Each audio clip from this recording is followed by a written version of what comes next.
আজকে জাল খেপাইতে আসছিলাম, তো একটা মাছ এরকম বাজছে। তো সব ঘেরে যতই আপনি পরিবেশ ভালো রাখেন, এরকম মাছ কিন্তু আপনার ঘেরে থাকবে।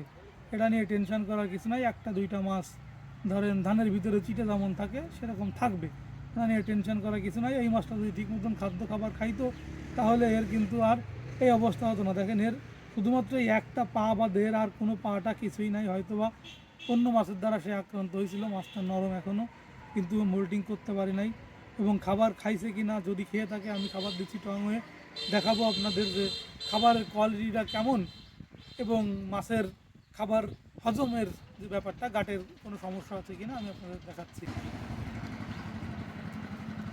আমার কাছে কোনো ব্লেড জাতীয় কোনো কিছু নাই, আমি হাত দিয়েই করতেছি। দেখাবো খাবার কি খাইছে কি খাই নাই বা কী অবস্থা। মাছটার মায়া আমি ছেড়ে দিছি। এই যে দেখেন, মাছের মাথায় কিন্তু কোনো রকমের কোনো খাবার নাই, ঠিক আছে।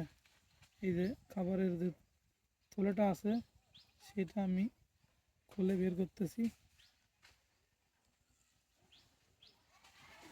এই দেখেন, এর মাথায় কিন্তু কোনো খাবার নাই, কোনো রকমের কোনো খাবার জাতীয় কোনো দ্রব্য তার ভিতরে পেলাম না। এখন তার যে নাড়িটা আছে আমি সেটা বের করি। দেখেন, তার ভিতরেও কিন্তু খুব বেশি, একদম এই যে পুরা নাড়িটা বের করছি, কোনো রকমে কোনো খাবারের কোনো কিছুই নাই, একটু লালচে লালচে টাইপের আছে।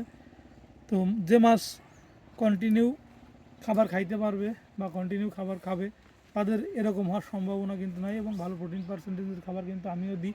বলতে পারতেছি না যে আমার ঘেরে ঠিকমতো ট্রিটমেন্ট হচ্ছে না। ট্রিটমেন্ট হওয়ার পরেও এরকম কিছু মাছ থাকবে অসুস্থ। সবার মানুষের ভিতরে অসুস্থ থাকবে, সবাই সুস্থ থাকে না, মাছের ক্ষেত্রেও সেই একই রকম। ধন্যবাদ সবাইকে সাথে থাকার জন্য।